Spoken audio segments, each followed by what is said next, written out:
students. In this session, we are going to see the basic concepts of process scheduling. So, in the last and previous sessions, we have seen what is process scheduling, what is scheduling, and what are the scheduling queues and etc. So, we see few technical terms which are related to scheduling algorithms in this session. So, myself, Dr. Shirisha, Associate Professor from CSC Department, MLR Institute of Technology. So, coming to the basic concepts of scheduling. So, here is a small diagram which is depicting you how the CPU cycle is happening when a process is under the execution. So, when you load, add and read from the file, first you have to do these three things. First, you have to load the file, then add to the store and read from the file. So, this is called, when these three operations are being happening, then we call it as a CPU burst. So, the processor first, it has to retrieve the file from its location from where it has been saved. So, that is nothing but the loading. So, once it is loaded, add to the store. The processor should allocate some memory, and therefore it has to add to the store and read the data from the file where it has been stored. So, this is what with these three will happen in terms of the CPU burst. CPU burst means what the CPU is doing. The job that is done by the CPU is nothing but a CPU burst. And waiting for I/O. If the file is waiting for any input to be given or to print any output, then we call it as a I/O burst. I/O burst. Now, in terms of process scheduling, when you consider a process, it undergo two things. One is a CPU burst, the other one will be the I/O burst. Now, whatever the program you will write, so that program execution of those steps will be a CPU process burst, and waiting for I/O will be the I/O burst. So, there's a combination of I/O burst and CPU burst for a particular process. So, maximum CPU utilization obtained with multi-programming. Obviously, whenever you have a CPU and the CPU is allocated with P1, when this P1 has completed its job, and you should have in the ready queue all the processes which are ready to enter into the queue. Say P1 is completed its job, then P2 should get ready. Then after P1, P2 should get allocated here. Until and unless P2 is allocated, the CPU should not remain idle. So, that is a job where the scheduler should see that all the process in the ready queue should be allocated in the process to complete their job. Therefore, we'll maximize the CPU utilization. Suppose if P2 has completed its job, so P2 will be out and there are no processes here. Then what happens after P2? After P2, the CPU will become idle. And there are sometimes later, there are some processes P3, P4, P5 which are ready for its execution. Then what happens? You will be having this process idle. Therefore, the processor will allocate the process P3 and it execute its process. So, which process to execute is defined or decided by the process scheduling algorithm according to the requirement. So, maximum CPU utilization is we are keeping the processor busy all the time by allocating some or the other process. Okay, that is maximizing the CPU utilization obtained with multi-programming. So, multiple processes at a time has to execute. So, CPU I/O burst cycle process execution consists of cycle of CPU execution and I/O wait. So, you have CPU burst, I/O burst, again CPU burst, I/O burst, again CPU burst. So, like that, there is a cycle of all these two, CPU burst and the I/O burst. CPU burst followed by the I/O burst. So, first the CPU has to allocate some process for its execution. Until and unless you have the process, it cannot wait for the I/O. So, after CPU burst, you'll have a I/O burst. CPU burst distribution is of main concern. So, how do you distribute is the question here. So, the solution for this will be the process scheduling algorithms. Now, what is CPU scheduler actually? Short term, there are, in the previous session we have discussed, there are three types of schedulers which are short term, medium term and long term. So these are the three different types of scheduling schedulers we have. So short-term scheduler selects among the process in the ready queue and allocates one of them. So the queue may be ordered in the various ways. So you will have say whatever the example we have taken, and you have suppose P3 process, P2, P1, P2, P3 in the queue. Then allocate first P1 in the processor. Okay, P1, then later on P2, then later on P3 after this completion. So like this, all the process are among the process which are in the ready queue are been allocated to the processor. So this is the job of the short-term scheduler.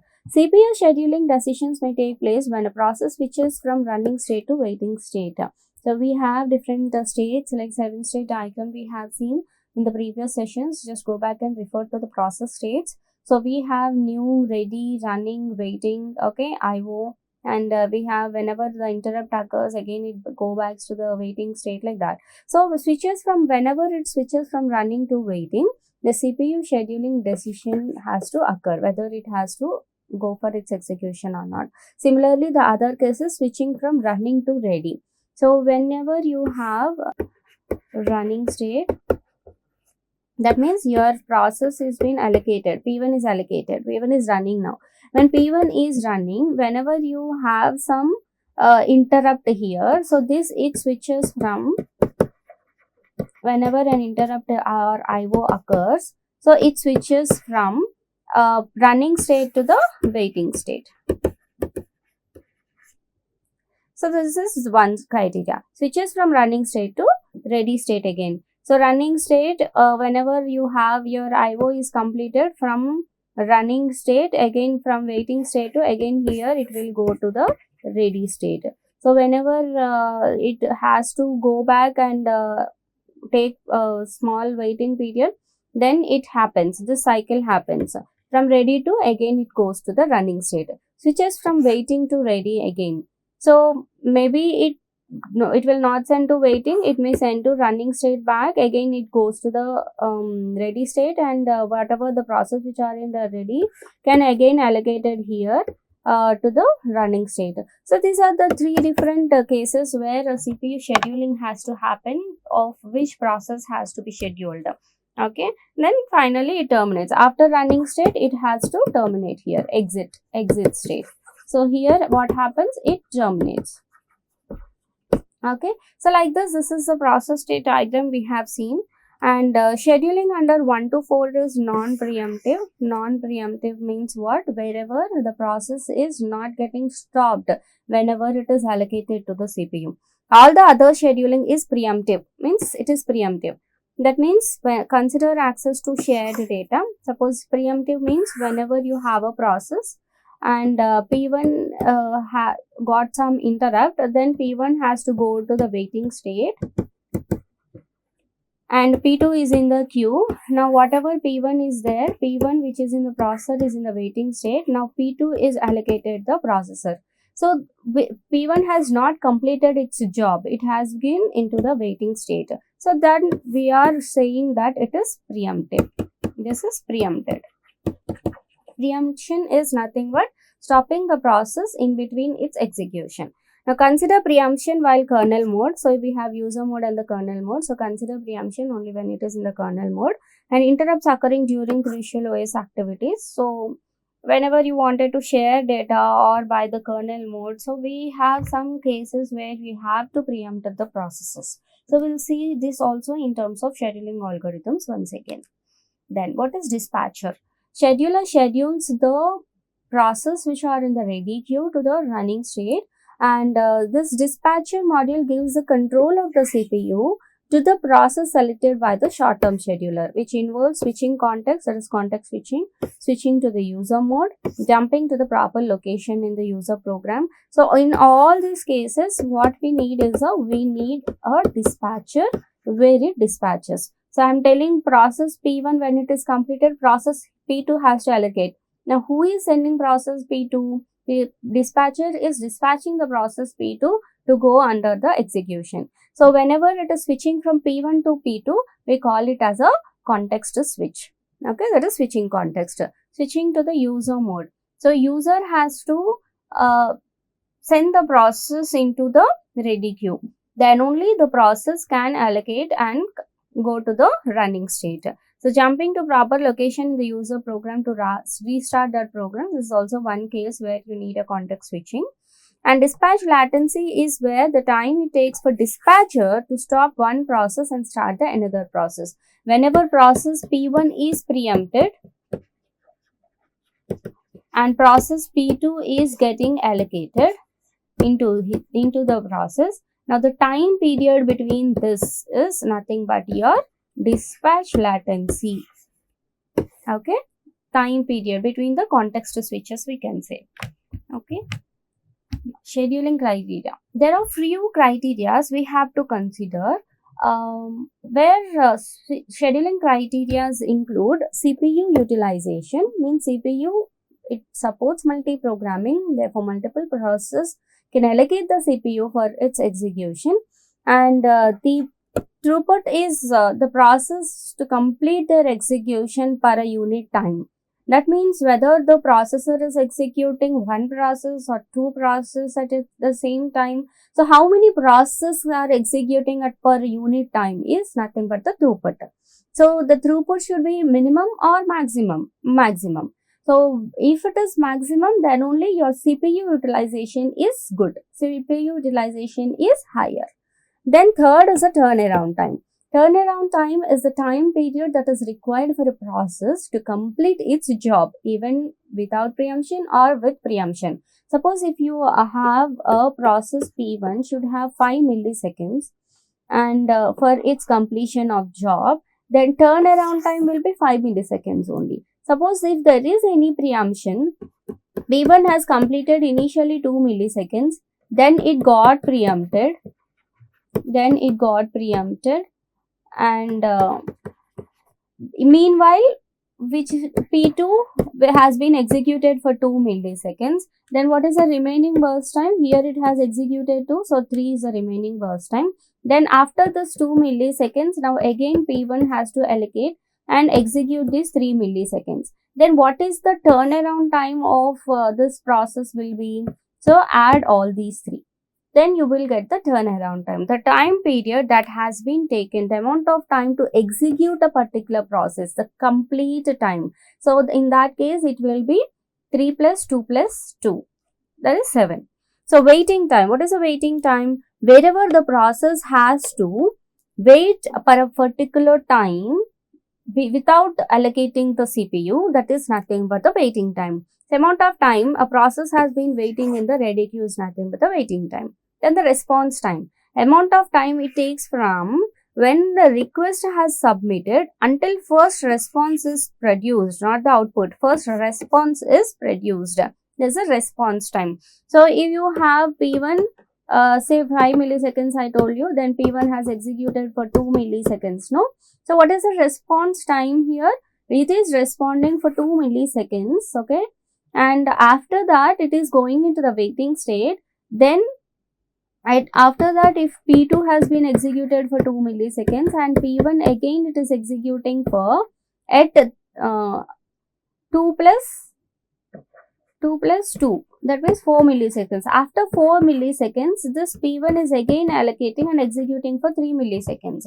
Now the response time for this 3 milliseconds of process P1 to execute will be the 4 milliseconds. This is a response time. The amount of time it takes when a request is submitted until first response is produced. Okay, it is not output. It is used in the time sharing environment.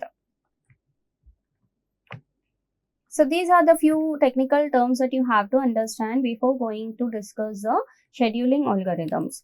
So what are scheduling algorithms here? And each scheduling algorithm has to achieve these things. What is that? CPU utilization should be maximum. That is no waiting time. It should not be idle. Okay. Maximum throughput. Maximum throughput is how many number of processes you are trying to execute per unit period of time is a maximum throughput. So what you have to do here, all the number of processes that should get executed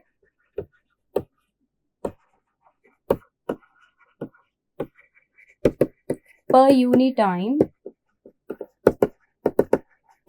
should be high. This should be maximum. Okay. And minimum turnaround time. Minimum turnaround time means what? The time taken for the completion of all the processes should be lesser. If you have 5 milliseconds in total and you are completing 2 processes at the same time within this 5 milliseconds, this is one case, and you have same 5 milliseconds, you are completing only one process out of 2 processes, then which is having highest turnaround time or minimum turnaround time. So this is minimum turnaround time because maximum number of processes have completed their jobs, and here this is having a maximum turnaround time because only one process is executing here. So the time period that is taken for a process for its execution is turnaround time, and waiting time is a time period. So after 5 milliseconds only your P2 can allocate in this case. So what is happening? Minimum waiting. This waiting period should be less.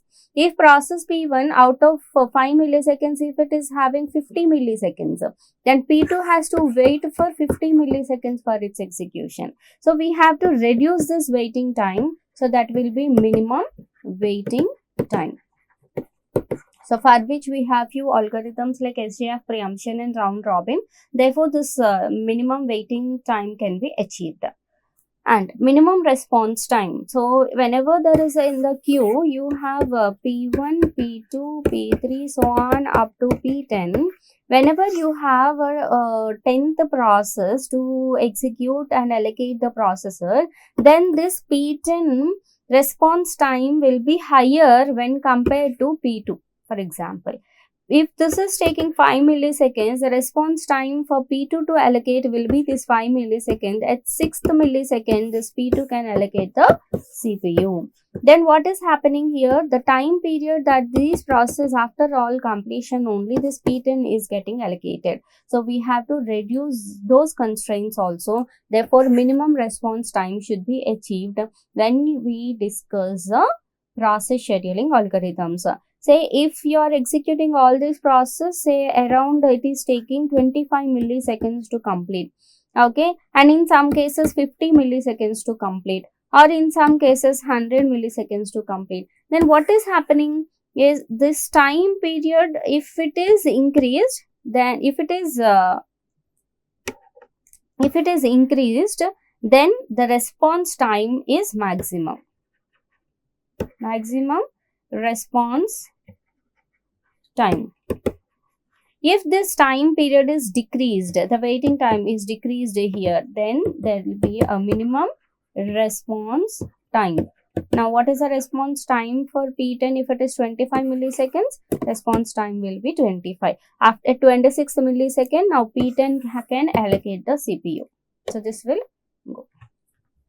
Okay, so this is how you have to achieve one when you consider the process scheduling algorithms. So in this session, we have covered what is the scheduler and what are the basic concepts of scheduling algorithm. When a process is allocated, it will undergo a CPU burst and also the IO burst. So it's a cycle where it follows.